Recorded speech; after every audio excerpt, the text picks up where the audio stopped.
నిజమైన జై భీమ్ ఫాలోవర్గా చెప్తున్నాను, అంబేద్కర్ ఫాలోవర్గా చెప్తున్నాను.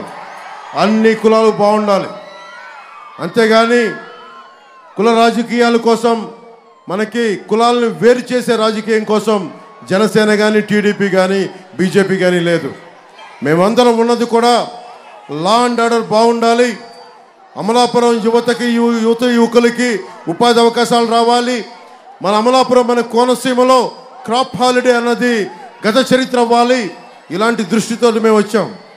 ఆ క్లాక్ టవర్ సాక్షిగా చెప్తా ఉన్నాం, రాబోతుంది మన జనసేన టీడీపీ మన భారతీయ జనతా పార్టీ ప్రభుత్వం, కూటమి ప్రభుత్వం వస్తుంది. మన నాయకులను అడిగాను, వాళ్ళందరూ జనసేన నుంచి వదిలి వెళ్ళిపోయిన నాయకులకి క్లాక్ టవర్ సెంటర్ నుంచి ఒకటే చెప్తున్నాను, నేను నాయకుల్ని ఎవరిని వదులుకోను, జనసేన నాయకుల్ని గుండెల్లో పెట్టుకుంటాను. కానీ నన్ను కాదనుకొని వెళ్ళిపోతే నేనేం చేయలేను. వెళ్ళిపోతున్న ప్రతి నాయకులకి అమలాపురం క్లాక్ టవర్ సెంటర్ సాక్షిగా చెప్తున్నా, నాయకులు వస్తారు, వెళ్ళిపోతారు.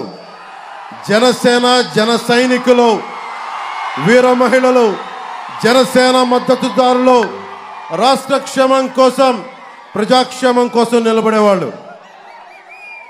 పోయినసారి కూడా వైసీపీ ప్రభుత్వం మన సినిమాలను ఆపేసి ఒకటే చెప్పాను, మనల్ని ఎవడు ఆపేది అని చెప్పి. మన కూటమి ప్రభుత్వం రాకుండా ఈరోజు అడుగుతున్నా, మనల్ని ఎవడు ఆపేది? మన కూటమి ప్రభుత్వాన్ని రాకుండా ఎవడ్రా మనల్ని ఆపేది?